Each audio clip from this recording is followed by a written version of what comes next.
મિત્રો નમસ્કાર, સ્વાગત છે તમારું નેક્સ્ટ ચેપ્ટરમાં જેનું નામ છે પર્સન્ટેજ. પર્સન્ટેજ ચેપ્ટર ગણિત માટે, આખા ગણિત માટે બહુ જ ઇમ્પોર્ટન્ટ છે.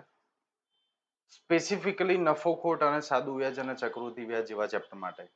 નફો ખોટ નહીં, આ પર્સન્ટેજ નહીં આવડે તો તમને ખાલી આ ચેપ્ટરનું નુકસાન થશે એવું નથી.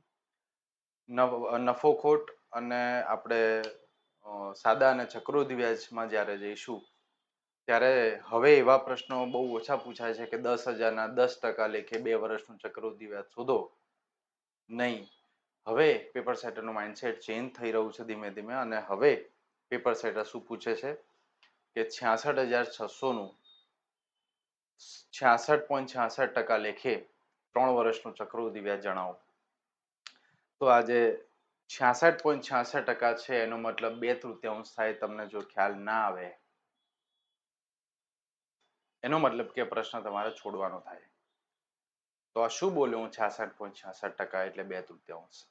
એ સમજવાનું છે આજના ટોપિકમાં, વિડીયોમાં. કન્સેપ્ટ કરવાના છે પર્સન્ટેજના. પર્સન્ટેજમાં કેવા પ્રકારના પ્રશ્નો પૂછાઈ રહ્યા છે ને કેવા પૂછાય છે ને કેવા પૂછાશે ભવિષ્યમાં, એની ચર્ચા કરવાની છે. તો ચાલુ કરીએ છીએ સૌથી પહેલા પર્સન્ટેજના બેઝિક કન્સેપ્ટથી. ને આ ઘણા બધા પ્રકારના પ્રશ્નો પર્સન્ટેજમાંથી પૂછાતા હોય છે. સાદા ચક્રવૃદ્ધિ વ્યાજ વાળા પ્રશ્નો મેં આમાં એડ નથી કર્યા. નફો ખોટ વાળા પ્રશ્નો એડ નથી કર્યા. એ આપણે અલગ ચેપ્ટર છે, આપણે અલગ ચેપ્ટરમાં ભણવાનું છે. પણ સ્પેસિફિકલી પર્સન્ટેજના જ પ્રશ્નો ઘણા બધા પ્રકારના હોય છે. આ પ્રકારો તમારી સામે છે. એક એક કરીને અત્યારે વાત નથી કરતો, નહીતર બધું કન્ફ્યુઝન થઈ જશે, ગૂંચળું થઈ જશે. સૌથી પહેલા તો આપણે સમજીએ કે પર્સન્ટેજ શોધવા કેવી રીતે, પર્સન્ટેજ કાઢવા કેવી રીતે, પર્સન્ટેજ લાવવા કેવી રીતે. ઓકે, કોઈ સંખ્યા હોય એના આટલા પર્સન્ટ કેટલા થાય, ને કોઈ પર્સન્ટેજ હોય તો એની સંખ્યા કેટલી થાય. એને જ આપણે કહીએ છીએ ફ્રેક્શન ટુ પર્સન્ટેજ અને પર્સન્ટેજ ટુ ફ્રેક્શન કન્વર્ઝન. આ બહુ જ ઇમ્પોર્ટન્ટ સ્લાઇડ છે અને આ બહુ જ ઇમ્પોર્ટન્ટ ટોપિક છે, બહુ જ ઇમ્પોર્ટન્ટ લેક્ચર છે. જો તમને આખા ગણિતમાં પર્સન્ટેજમાં કાઢવામાં તકલીફ પડતી હોય તો આ વિડીયો તમારા માટે છે. પર્સન્ટેજનો બેઝિક મતલબ શું થાય, અને આ બે જે બોક્સ બનાવેલા છે આ શું છે અને આ બધું શું લખ્યું છે એ આપણે થોડુંક સમજીએ. પર્સન્ટેજનો બેઝિક મતલબ શું થાય કે ભાઈ 1% એટલે 1/100. આ શું લખ્યું છે આની આપણે ચર્ચા કરીશું. આને ફ્રેક્શનલ વેલ્યુ કહીએ છીએ, આને ફ્રેક્શનલ વેલ્યુ કહીએ છીએ, આને ટકાવારી કહીએ છીએ. ટકાવારી છે, ટકાવારી છે. તો આ 1/5 equal to 20% થાય. આ 1/4 એટલે 25% થાય. આ બધું ક્યાંથી આવે છે તો એ આપણે થોડુંક પહેલા તો સમજીએ. જો સમજો કે 50% છે. હવે 50% એટલે 1/2 થાય. પણ કેવી રીતે થાય? પહેલા નાની સંખ્યામાં બેઝિક હું સમજાવી દઉં છું, પછી આપણે ઓકવર્ડ સંખ્યાઓમાં જઈશું. Don't worry. તો જે વિદ્યાર્થીઓને બેઝિક થોડુંક આવડે છે એમના માટે બે વિડીયો છે. આગળ ઓકવર્ડનેસ તો ધીમે ધીમે વધતી જશે. તો આ પર્સન્ટેજમાંથી મારે સંખ્યામાં કન્વર્ટ કરવું છે આને. પહેલા તો એ બહુ નાની વસ્તુ આપણે સમજીએ કે ભાઈ આ પર્સન્ટેજ કાઢવા છે. આ મારે પર્સન્ટેજની સાઇન મારે કાઢી નાખવી છે. હવે પર્સન્ટેજનો મતલબ, પર્સન્ટેજ દર 100 એ 1. આને કહેવાય પર્સન્ટેજ પર સેન્ટ. સેન્ટ એટલે 100 અને તેજ પર એટલે દર 100 એ 1. આને જ પર્સન્ટેજ કહેવાય. પર્સન્ટેજ શબ્દનો મિનિંગ મેં તમને સમજાવ્યો. તો 50% છે, આને મારે સંખ્યામાં કન્વર્ટ કરવું છે. તો આપણે શું કરીશું? આ પર્સન્ટેજ સાઇન છે એને કાઢવા માટે આપણે જે તે સંખ્યાને 100 વડે ભાગી નાખીશું. 1/100 વડે ગુણીશું અથવા 100 વડે ભાગી નાખીશું. પર્સન્ટેજ કાઢવા માટે સંખ્યાને 100 થી ભાગવી પડે. પર્સન્ટેજ કાઢવા માટે સંખ્યાને 100 થી ભાગવી પડે. પર્સન્ટેજ કાઢવા માટે 100 થી ભાગવા પડે. આ 50 થી તમે ભાગ ચલાવશો તો આ શું વધશે? 1/2 વધશે. તો આ શું કર્યું આપણે? પર્સન્ટેજમાંથી એક સંખ્યામાં કન્વર્ટ કરી નાખ્યું. તો હવે 50% નહીં બોલવાનું. 50% જ્યાં બી આવે ત્યાં તમારા મગજમાં સ્ટ્રાઇક થઈ જવી જોઈએ. 50% એટલે અડધા. બીજો ભાગ. હવેથી આને આપણે 1/2 નહીં બોલીએ, આને બીજો ભાગ બોલીશું. આને 1/4 નહીં બોલીએ, આને ચોથો ભાગ બોલીશું. આને 1/8 નહીં બોલીએ, આને 8મો ભાગ બોલીશું, 9મો ભાગ, 7મો ભાગ વગેરે વગેરે. ઓકે, ફોર એક્ઝામ્પલ સમજો કે 75% છે. તો 75% તમે સંખ્યામાં કેવી રીતે કન્વર્ટ કરશો? હમણાં જ આપણે શીખ્યા છીએ કે 75% એટલે ટકાવારી કાઢવા માટે 100 થી ભાગવા પડશે. તો આપણે આને 100 થી ભાગી નાખીએ તો 25 ઉડે 25 તરી 75, 25 ચોક 100. તો આ શું થઈ જશે? 3/4. ચોથા ભાગના 3 ગણા છે. જો કનેક્શન થોડુંક મળતું હોય ને, ચોથો ભાગ એટલે 25%, ચોથો ભાગ એટલે 25%, 25%ના 3 ગણા હતા, 25 ના 75 એટલે 3 ગણા. તો ચોથા ભાગના 3 ગણા, ચોથા ભાગના 3 ગણા. આ બધું ક્યારે યુઝ થશે? હમણાં થોડી વાર રહીને તમને ખબર પડી જશે. સમજો કે આવું હોય કે 28.56% એટલે કેટલામો ભાગ? ને અપૂર્ણાંકમાં આની સંખ્યા શું થાય? હવે જેમને આ ઈઝી લાગતું હોય ને કે સર આ ઈઝી છે, ટકાવારી કાઢે 100 થી ભાગી નાખીએ, ભાગ ચલાવી દઈએ, આપણને સંખ્યા મળી જાય, અપૂર્ણાંક મળી જાય, ચલાવો ભાગ જરા આમાં 100 થી ભાગ્યા 100 કરીને ભાગ ચલાવો. અને ખાલી આ પર્સન્ટેજ ના ભાગ્યા 100 નહીં થાય, આ પોઈન્ટ પછી બે સંખ્યા છે ને એના બી ભાગ્યા 100 થશે. તો આને તમારે 10,000 વડે ભાગવાના છે. 2856 ભાગ્યા 10,000 કરો તો જરા. પણ જો તમને ખબર હોય કે આ 28.56% જોઈને મને 14.28% યાદ આવે છે, અને 14.28% એટલે 7મા ભાગ. 7મા ભાગના ડબલ છે આ 2 સપ્તમાંશ છે. આ 2 સપ્તમાંશ છે. જો તમને પ્રશ્ન પૂછે ને કે 10,000 ના 28.56% લેખે 3 વર્ષનું વ્યાજ જણાવો, તો જો આ પર્સન્ટેજનું ફ્રેક્શનલ વેલ્યુ નહીં ખબર હોય તો તમે ડેફિનેટલી પ્રશ્ન છોડીને આવશો. અને એટલા માટે જ ટકાવારી ઘણા બધા વિદ્યાર્થીઓ માટે અઘરું છે. અઘરું એટલે નથી કે તમને આવડતું નથી, અઘરું એટલે છે કે તમે આ પર્સન્ટેજને ફ્રેક્શનલ કન્વર્ઝન અથવા તો સંખ્યામાં કન્વર્ઝન કરતા થોડુંક ઓછું ફાવે છે. ફરી બોલું છું, શું બોલ્યો? આ 28.56% એટલે 2 ગુણ્યા 14.27% થાય. ઠીક છે? 28%, 14.28% થાય. હવે આ 14.28% નો મતલબ થાય 1 સપ્તમાંશ, 7મો ભાગ, અને એના ગુણ્યા 2 કરો છો તો આનો મતલબ થાય છે 2 સપ્તમાંશ. બસ આ આવડે ને એટલા માટે જ આ આખું ટેબલ તમારે યાદ રાખવાનું છે, ગોખવાનું. તમારે જે કરો એ ઉપરથી નીચે પડ્યો જે કરો એ ઊંઘમાંથી બી ઉઠાડીને કોઈ પૂછે કે 12.5% એટલે 8મો ભાગ, 11.11% 9મો ભાગ, 9.09% 11મો ભાગ, 25% ચોથો ભાગ, 20% પાંચમો ભાગ, 33.33% ત્રીજો ભાગ, 66.66% એટલે સાહેબ એવું તો આ ટેબલમાં જ નથી. 66.66% એટલે શું થાય? 33.33 ના ડબલ છે. 33.33% એટલે ત્રીજો ભાગ, ત્રીજા ભાગના ડબલ એટલે 2/3. તો 66.66% ની ફ્રેક્શનલ વેલ્યુ થશે 2/3. 28.56% ની વેલ્યુ થશે 2 સપ્તમાંશ. 7મા ભાગના ડબલ છે. બસ આ જ બધું તમારે અહીંયા સમજવાનું થાય છે. ઓકે, આને કહેવાય પર્સન્ટેજ ટુ ફ્રેક્શનલ કન્વર્ઝન. હવે ફ્રેક્શનલ ટુ પર્સન્ટેજ કન્વર્ઝનમાં આપણે જઈએ. ફ્રેક્શનલ ટુ પર્સન્ટેજ કન્વર્ઝનમાં જઈએ. સમજો કે તમને આવું કીધું હોય કે સમજો કે 2 પંચમાંશ આવું કંઈક કીધું છે. 2 પંચમાંશ એટલે કેટલા ટકા થાય? નોર્મલી સંખ્યાને પર્સન્ટેજમાં કન્વર્ટ કરવા છે તો 100 થી આપણે ગુણીએ છીએ. પર્સન્ટેજ ટુ ફ્રેક્શનમાં સંખ્યામાં કન્વર્ટ કરવા માટે 100 થી ભાગતા હતા. સંખ્યાને પર્સન્ટેજમાં કન્વર્ટ કરવા માટે 100 થી આપણે ગુણવા પડશે. અહીંયા ભાગ ચાલશે 20 50 100 થી, 20 દૂને 40. હવે ટકાવારી લાગશે કારણ કે 100 થી ગુણો છો. ટકાવારી લાવવા માટે 100 થી ગુણવા પડે, ટકાવારી કાઢવા માટે 100 થી ભાગવા પડે. પણ આટલું બધું કરવાની જરૂર નથી. જો તમને એ ખબર પડે કે 5મા ભાગના ડબલ છે, 5મો ભાગ એટલે 20%, 20% ના ડબલ 40% જવાબ આવે છે સીધો.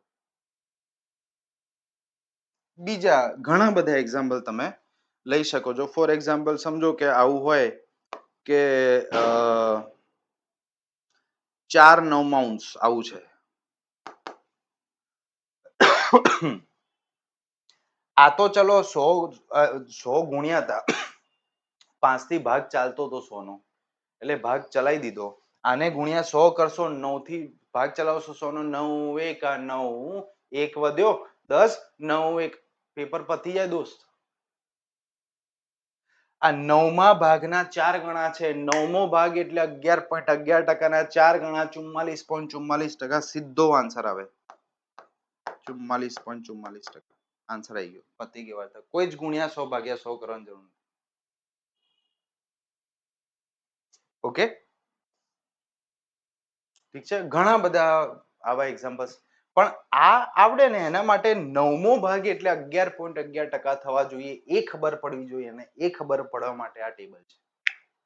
આ ટેબલને યાદ રાખવાની બી ટેકનિક છે, જે કહી દઉં છું કે સમજો કે આ 3 તો આવડે હો ભાઈ, આમાં એવું ના કહેતા કે સાહેબ આ કેમનું યાદ રાખવું. અને જો કશું યાદ ના રાખવું હોય ને તો સમજો કે આ ચોથો ભાગ છે, બરાબર, 1/4 છે, ચોથો ભાગ કરવાનો છે. પણ કોનો ચોથો ભાગ કરવાનો છે? મારો? તમારો? ના. કોનો? 100 નો. કેમ? અહીંયા ટકાવારી લાવવા માટે તમે 100 થી ગુણશો તો 100 ભાગ્યા 4 જ થવાના છે ને. અલ્ટિમેટલી 100 ભાગ્યા 4 થવાના. ચોથો ભાગ તો ચોથો ભાગ કોનો થયો? 100 નો ચોથો ભાગ. એટલે તમારે ઇમેજિન કરવાનું કે ઉપર 100 છે તો 100 ભાગ્યા 4 એટલે 25 ચોક 125 થી ભાગ ચાલશે એટલે 25%. પણ આ ભાગ ચાલે ને એમાં જ મજા આવશે. ત્રીજો ભાગ એટલે 100 ભાગ્યા 3 કરવાના થશે. 9મો ભાગ એટલે 100 ભાગ્યા 9 કરવાના થશે. તો આ બધું દરેક વખતે કરવા ના બેસવું પડે. આખા ગણિતમાં તમે યુઝ કરી શકો એટલા માટે આ fractional two percentage conversion table તમારે યાદ રાખવાનું છે. યાદ બી કેવી રીતે રખાય એની શું ટેકનિક છે, ટ્રીક છે, કહી દઉં છું. ત્રીજો ભાગ હોય, ત્રીજો ભાગ 1/3, નીચે 3 હોય એટલે બધા તગડા તગડા 33.33%. બરોબર છે. પછી છઠ્ઠો ભાગ હોય એટલે બધા જ છગડા. સાહેબ નીચે 3 હતું તો બધા જ તગડા, તો નીચે 6 હોય તો બધા છગડા? ના, બધા છગડા વાત સાચી, પણ પહેલો એકડો લઈ આવવાનો 16.66%. ઓકે. સાતમો ભાગ, જો સાતમો ભાગ બહુ ઈઝી છે. કેવી રીતે યાદ રાખશો? 7 ના ડબલ ના ડબલ. નીચે 7 છે ને, 7 ના ડબલ ના ડબલ 14.28%. 7 ના ડબલ 14, 14 ના ડબલ 28. આઠમો ભાગ સૌથી ઈઝી 12.5%. આઠમો ભાગ 12.5%. અને જો થોડું કનેક્શન જો તમને મળતું હોય ને તો આ ચોથા ભાગના અડધા છે. ચોથા ભાગના અડધા છે. ચોથા ભાગના અડધા છે. આને અડધા સાથે તમે ગુણી નાખો. આ ચોથા ભાગના હાફ થયા, અડધા થયા. ચોથો ભાગ એટલે 25%. 25% ના અડધા કેટલા થાય? 12.5%. બધું જ ઇન્ટરલિંક છે, કનેક્ટેડ છે. બસ ખાલી તમારે આને સમજવાની જરૂર છે.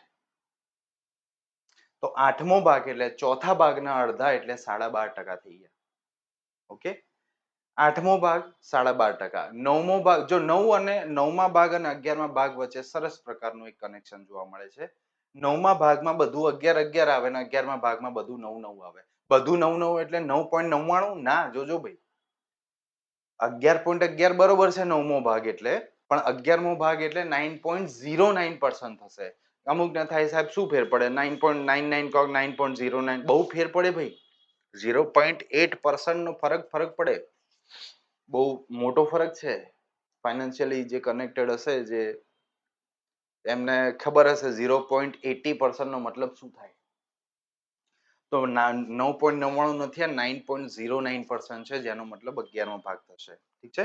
તો આ બધું તમારે આખું ટેબલ ઇન શોર્ટ તમારે જે તમારે 25 વખત લખીને યાદ રાખવું હોય લખીને યાદ રાખવું હોય, આઈ ડોન્ટ કેર, પણ યાદ રહી જવું જોઈએ. ઊંઘમાંથી ઉઠાડીને પૂછે 25% ચોથો ભાગ, 75% એટલે ચોથા ભાગના 3 ગણા એટલે 3/4. આ બધું બેઝિક વસ્તુઓ છે જેને તમારે આગળ લઈને ચાલવાનું છે. ઓકે. હજી સમજો એક બે એક્ઝામ્પલ આપું તો 2 નવમાંશ છે. 2 નવમાંશ છે. તો આનો મીનિંગ શું થાય? 9મા ભાગના ડબલ છે. 9મો ભાગ એટલે 11.11% ના ડબલ. 11.11% ના ડબલ એટલે કે 22.22% થઈ જશે. જવાબ આવશે. વગેરે વગેરે. આવું ઘણી બધી પ્રેક્ટિસ તમે કરી શકો છો. ઓકે. એક વસ્તુ યાદ રાખવાની છે કે તમારે જે રીતે તમારે મગજમાં બેસાડવું હોય. આપણે હમણાં જે વસ્તુ સમજ્યા કે પર્સન્ટેજ કાઢવા હોય એટલે કે પર્સન્ટેજમાંથી સંખ્યામાં જવું હોય, ટકાવારીમાંથી સંખ્યામાં કન્વર્ટ કરવું હોય તમારે, ટકાવારીમાંથી સંખ્યામાં કન્વર્ટ કરવું હોય તો 100 વડે ભાગવું પડશે અને સંખ્યાની ટકાવારી લાવવી હોય તો એને 100 વડે ગુણવું પડશે. આ વસ્તુ જે છે આ બહુ જ ઇમ્પોર્ટન્ટ છે. તમને બીજું કશું યાદ ના રહે ને ખાલી આટલું યાદ રાખો ને તો બી તમારા માટે ભયો છે. ઓકે, સારું. તો આ તો થઈ પર્સન્ટેજ ટુ ફ્રેક્શન અને ફ્રેક્શન ટુ પર્સન્ટેજ કન્વર્ઝન, જે તમારે આ ટેબલને આધારે તમારે કરવાનું છે. અહીંયા એક વસ્તુ લખી છે જેના ઉપર હું ફોકસ કરવા માંગુ છું. 100% એટલે x લખ્યું છે. આનું મિનિંગ શું થાય? કોઈ પણ વેલ્યુ પોતે પોતાના માટે તો 100% કહેવાય. 200 રૂપિયા માટે કેટલા કહેવાય? 100%.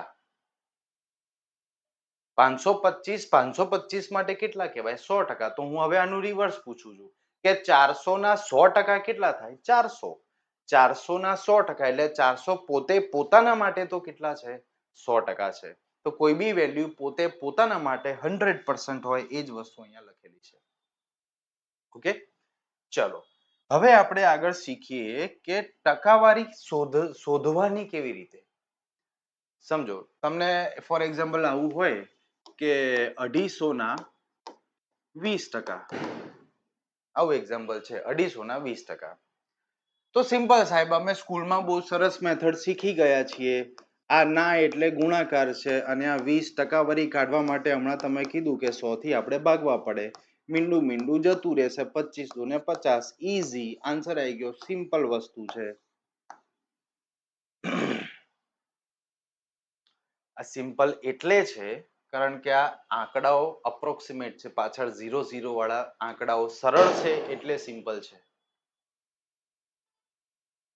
જો અહીંયા પેપર સેટરને તમને હેરાન જ કરવા હોય તો 20 ની જગ્યાએ 21% હું કરી નાખું તો પછી આ 0 નહીં ઉડે અને તમારે 250 ગુણ્યા 21 કરવા પડશે. ચલો આ 0 નીચે ઉડી જશે પણ તો બી 25 ગુણ્યા 21 તો કરવાના રહ્યા ને.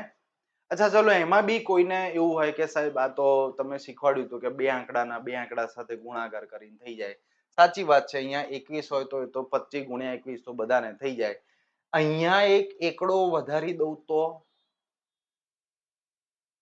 કરો 251 ગુણ્યા 21. હજી ઈઝી લાગે છે? હજી એકડો અહીંયા મૂકી દઉં, કરો 251 ગુણ્યા 121 કરો. ઓકે, સો આ મેથડ જે આપણે સ્કૂલમાં જોઈને કે શીખીને આયા છીએ, આ મેથડથી સ્પર્ધાત્મક પરીક્ષામાં તો ટકાવારી શોધવાથી રહ્યા આપણે. આ મેથડ તો કોઈ હિસાબે આપણે કરવાની બી નથી અને હું બી તમને ના જ પાડીશ કે ભાઈ આ બધું નથી કરવાનું. તો શું કરવાનું છે? 250 ના 21% કાઢવા છે. જોજો ધ્યાનથી. 250 ના 21%. આ 21% ના છે ને ભાગ પાડી દો. ભાગલા પાડો રાજ કરો. અંગ્રેજોથી ગણિત સુધી ચાલતું આવે છે. આખું ગણિત ડિવાઇડ એન્ડ રૂલ ઉપર ચાલે છે. ગુણાકાર હોય, સરવાળો હોય, બાદબાકી હોય, ગમે તે કેલ્ક્યુલેશન ગમે તે હોય, ભાગલા પાડો રાજ કરો. તમારે કોઈને 21 રૂપિયા આપવા છે તો તમે શું કરશો? 21 ની નોટ આવે છે તો શું કરવાના? છોડી દેવાના? અરે જલસા ના ભાઈ, 10 10 1 આવી રીતે ભાગ પાડશો. 10 ની બે નોટ આપશો અને રૂપિયાનો એક સિક્કો આપી દેશો. બસ એ જ રીતે પર્સન્ટેજના બી ભાગ પાડી દો કે 10%, 10% અને 1%. અને આ સમજાવું છું એટલા માટે આટલી વાર લાગે છે, બાકી મોઢે ગણતરી કરવાની હોય આની કોઈ જ લખવાની જરૂર નથી. પણ પહેલા તમે ફર્સ્ટ ટાઈમ કદાચ જોઈ રહ્યા હો અને ભણી રહ્યા હો, તમને ખબર પડે એટલા માટે લખીને સમજીએ છીએ. 10% કાઢવાના છે. હમણાં જ આપણે શીખ્યા 10% એટલે 10મો ભાગ. ટકાવારી કાઢો તો 10 ના છેદમાં 100 આવે. મીંડું જાય 1/10 વધે. ઇન શોર્ટ 10% એટલે 10મો ભાગ. 10% એટલે જે બી સંખ્યા હોય જેના 10% કાઢવાના હોય એમાંથી એક મીંડું પાછળથી કાઢી નાખો તો એ થઈ જશે 10%. તો 250 ના 10% કેટલા થશે? 25. ફરીથી 10% એટલે ફરીથી 25. 1% જો 0 કાઢી નાખો તો 10 ના 1 થઈ જાય. હવે અહીંયા 0 નથી તો કાઢીશું શું? 5? ના, 0 કાઢવાનો મતલબ તમે 10 થી ભાગી રહ્યા છો તો આમાં 10 થી ભાગો તો આ કેટલા થઈ જશે? 2.5 થઈ જશે. ઓકે, 0 જો સમજો આવું હોય ને, સમજો 2500 ના સમજો કે 100% છે તો આની તો વેલ્યુ શું આવશે? 250 આવશે. સમજો મારે 10% કાઢવા છે, સોરી 2500 આવશે.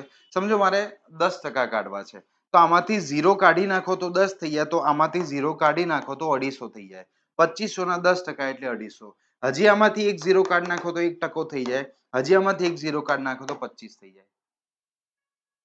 પણ અહીંયા શું થાય છે કે અહીંયા 0 કાઢશો તો 1 થશે, પણ અહીંયા 0 નીકળશે નહીં ને. 0 નથી કેવી રીતે શું કાઢશો? પાંચને કહેવાય ચાલ નીકળ ના. 0 કાઢવાનો મતલબ શું થાય છે? અહીંયા 10 થી ભાગવું. અહીંયા આપણે 10 થી ભાગી નાખ્યા છે ને, તો 0 કાઢવાનો મતલબ 10 થી ભાગવું થાય. તો 25 ભાગ્યા 10 એટલે 2.5 થઈ જશે. આને કહેવાય 10 થી ભાગવું. 0 કાઢવા તો 0 વાળી સંખ્યા હોય તો એમાં તો 0 નીકળી જશે, પણ ના હોય તો એક એક દશાંશ તમારે અંદર અંદર ખસતા જવાનું, એક એક પોઈન્ટ અંદર અંદર ખસતા જવાનું. બરોબર છે? અચ્છા, હવે આ પોઈન્ટ વાળી સંખ્યાઓનો સરવાળો આપણે ઓલરેડી જોઈ ચૂક્યા છીએ. ના હોય તો પોઈન્ટ કરીને 0 લખી દેવાનું બધાનો. અહીંયા સરવાળો કરતા 21% થાય છે, તો અહીંયા બી સરવાળો કરવામાં આવશે. સાહેબ આવું અલગથી કેમ કહો છો? આ તો અમને દેખાઈ રહ્યું છે. આગળ જતા થોડીક વાર રહીને ખબર પડી જશે હું આવું કેમ કહું છું. 50 ને બીજા 2.5 એટલે કે 52.5 આનો જવાબ આવશે. બરોબર છે? હજી કોઈક સંખ્યા લઈએ. સમજો કે મોટી સંખ્યામાં જઈએ. હવે આ થોડીક નાની સંખ્યાઓ નાની પડે છે, અથવા તો એ પર્સન્ટેજ આપણે મોટા કાઢીએ. તો સમજો કે આવું છે, થોડીક મોટી આનાથી મોટી સંખ્યા લઈએ. સમજો કે 720 છે. 720 ના સમજો કે 44% કાઢવા છે. આવું કઈ બી જે મનમાં આવે છે હું લખું છું. 720 ના 44% કાઢવાના છે. 44 રૂપિયા તમારે આપવાના છે મને. તમે કેવી રીતે આપશો? બે રીતે અપાય.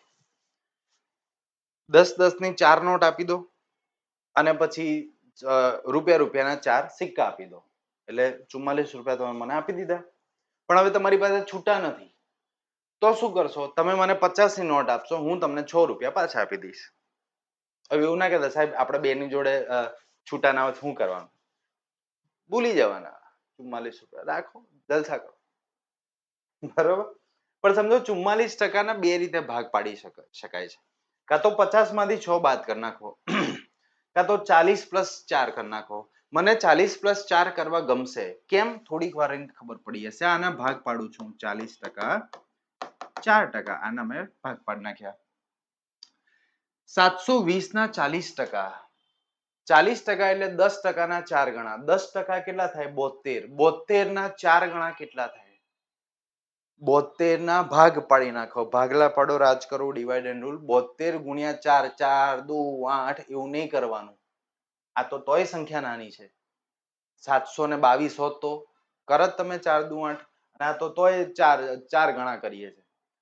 સમજાય? એટલે હું જનરલાઇઝ ફોર્મમાં હું તમને સાદુરૂપ આપતા શીખવાડું છું કે કેવી રીતે ગુણાકાર અને પર્સન્ટેજ થાય. 720 ના 10 ગણા થશે 72. 72 ના 4 ગણા કરવાના છે. 70 ના 4 ગણા થાય 280, અને 2 ના 4 ગણા થાય 8. 280 ને 8 288.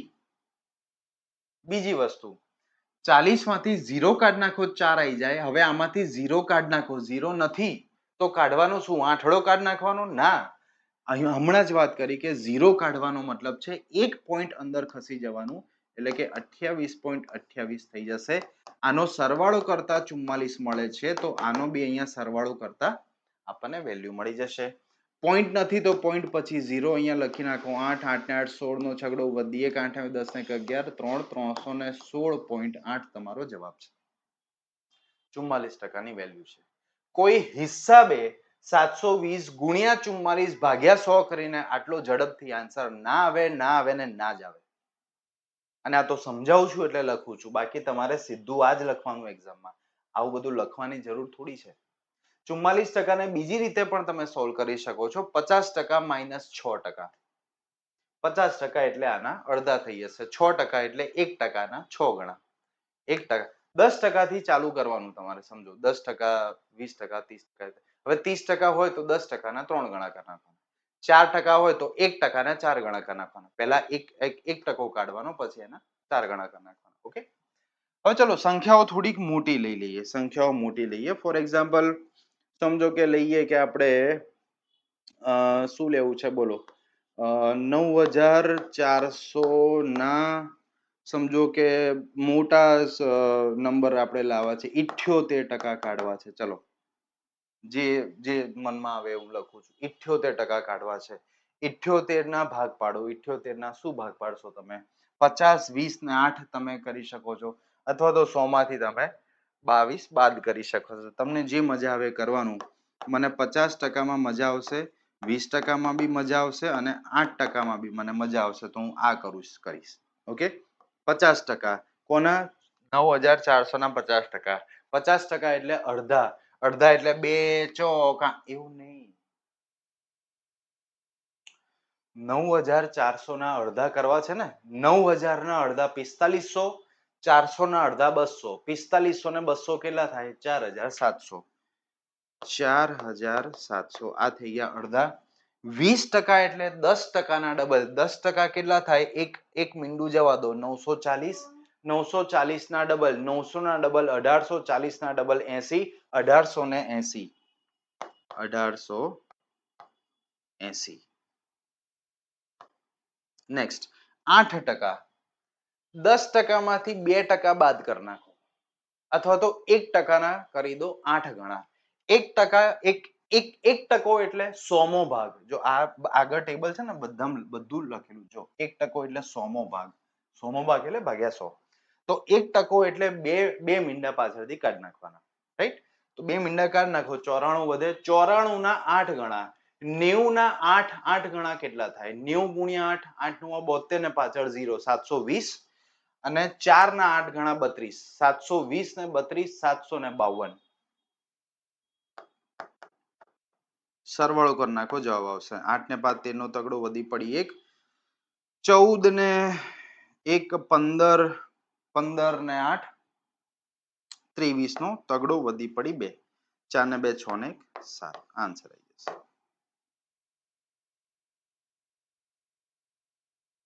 ડન છે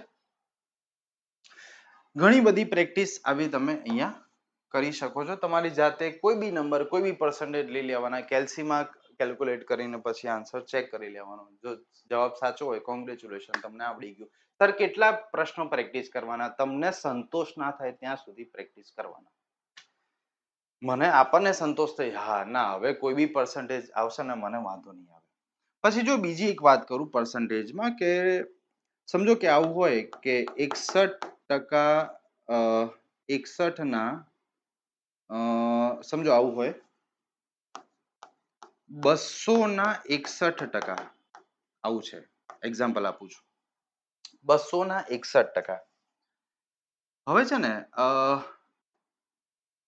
61% એટલે આપણે 50% 10% 1% આવી રીતે બી તમે કરી શકો છો નો ડાઉટ ઇન ધેટ પણ જ્યારે સંખ્યા આ બે સંખ્યામાંથી કોઈ એક બહુ ઈઝી હોય ને જેમ કે આ 200 બહુ ઈઝી છે તો આને તમે કન્વર્ટ કરી શકો છો આવી રીતે 61 ના 200% પણ લખી શકાય છે આને આવી રીતે પણ લખી શકાય છે અમુક ને એ સાહેબ આ તો સેટિંગ કર્યું અલે સેટિંગ નથી કર્યું ભાઈ જો બસ આનું સાદુરૂપ કેવી રીતે આપશો 200 ગુણ્યા 61 ભાગ્યા 100 આવી રીતે લખશો આનું સાદુરૂપ શું આપશો 61 ગુણ્યા 200 ભાગ્યા 100 આવી રીતે લખશો સરખા તો છે આ બે જુઓ ને સરખા તો છે તમે 61 ગુણ્યા 200 કરો 200 ગુણ્યા 61 કરો હરખું જ થાય ભાગ્યા 100 તો કોમન છે તો આને આવી રીતે લખી શકો છો પર્સન્ટેજ ને તમે શિફ્ટ કરી શકો છો પર્સન્ટેજ ને તમે શિફ્ટ કરી શકો છો જેનાથી આપણું કામ બહુ સરળ બની જશે તમારું એક્ઝામમાં કામ બહુ સરળ બની જશે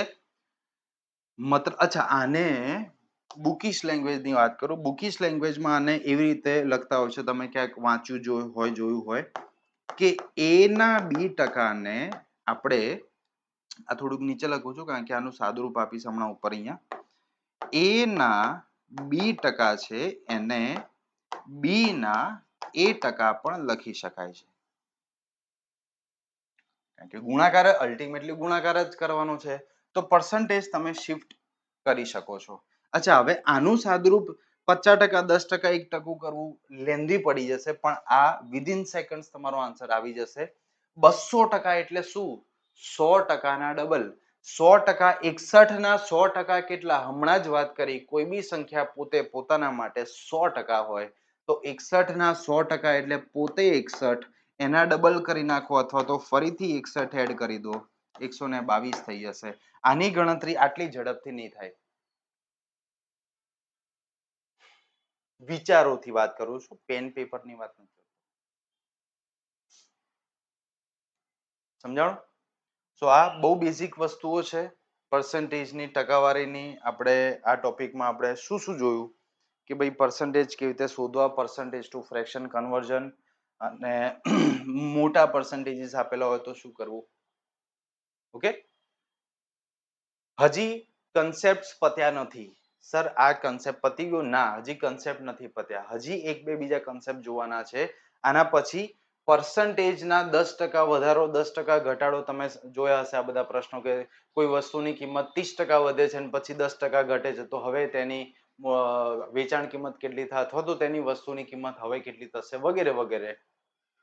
ઓકે, સો હજી એ બધા જ કન્સેપ્ટ જોવાના બાકી છે. આ બેઝિક કન્સેપ્ચ્યુઅલ વિડીયો હતો કે પર્સન્ટેજ. ભાઈ તમને મોટું મોટું ના આવડે ને કશો વાંધો નહીં, પણ આ બહુ જ બેઝિક વસ્તુઓ છે. આ બેઝિક વસ્તુમાં જો લોચા પડતા હોય તો મોટું કરીને કરશો શું?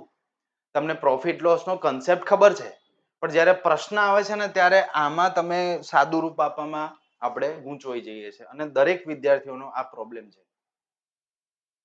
તમને નફો ખોટનો કન્સેપ્ટ પછી ખરો ભાઈ, પણ તમને પર્સન્ટેજ કાઢતા તો શીખો. ઓકે, અને આનો આ ઉપયોગ આપણે ડેટા ઇન્ટરપ્રિટેશનમાં જે ટેબ્યુલર ફોર્મના ક્વેશ્ચન્સ આવે છે એમાં બી થાય છે. અરે આખા ગણિતમાં થાય છે. આ તો ગણિતનો પાયો છે પર્સન્ટેજ કાઢવું એટલે તો. ઓકે, સો આ કન્સેપ્ચ્યુઅલ વિડીયો હતો, કન્સેપ્ચ્યુઅલ લેક્ચર હતો, પર્સન્ટેજ કેવી રીતે શોધવા. આ ટેબલ ખાસ કરીને તમારે કરવાનું થાય છે. ઓકે, આના પછી બીજા ઘણા બધા હજી 4-5 બીજા કન્સેપ્ટ છે, અને એના પછી પ્રશ્નોત્તરી ચાલુ થાય છે. સ્પેસિફિક ટકાવારીને લગતા પ્રશ્નો મેં મૂકેલા છે. ઠીક છે, સો આ વિડીયો કન્સેપ્ચ્યુઅલ વિડીયો હતો. આ આટલે સુધી રાખીએ છીએ, અને નેક્સ્ટ વિડીયોમાં કમેન્ટ કરજો કે તમને આની આગળનો પાર્ટ જોઈએ છે કે નહીં. જે વિદ્યાર્થી મિત્રો યુટ્યુબમાં જોઈ રહ્યા છે, કમેન્ટ કરવા વિનંતી કે તમને આ પાર્ટ કેવો લાગ્યો અને આ સમજણ કેવી લાગી, તમને મગજમાં બેઠું કે નહીં. ફ્રેશર વિદ્યાર્થીઓ ખાસ કમેન્ટ કરે. અને તમને શું આની આગળનો પાર્ટ 2 જોઈએ છે, તો હું વિડીયો લઈને તમારી માટે ઉપસ્થિત થઈશ. ઓકે, ચલો તો આવજો. આજના વિડીયોમાં આટલું. આ લેક્ચરની પીડીએફ આજે તમે ભણ્યા, આની પીડીએફ જો તમારે જોઈતી તો બ્રિજ પંચાલ એટલે કે મારી ટેલિગ્રામ ઓફિશિયલ ટેલિગ્રામ ચેનલ ઉપર તમને મળી જશે, જેની લિંક નીચે ડિસ્ક્રિપ્શનમાં અને પિન કોમેન્ટમાં કરેલી છે. તો આજે જ ટેલિગ્રામ ચેનલમાં જોડાઓ, અને આ રીતના ઇન્ટરેસ્ટિંગ પીડીએફ, ક્વેશ્ચનર્સની પીડીએફ ને બધી પીડીએફ હું અંદર મૂકતો હોઉં છું. દરેક લેક્ચરની, દરેક યુટ્યુબ લેક્ચરની પીડીએફ તમને આ ટેલિગ્રામ ચેનલમાં મળી જશે. ઓકે, તો આજે જ જોડાઓ ચેનલમાં, અને આજનો વિડીયો અહીંયા સમાપ્ત કરીએ છીએ. ખૂબ ખૂબ આભાર.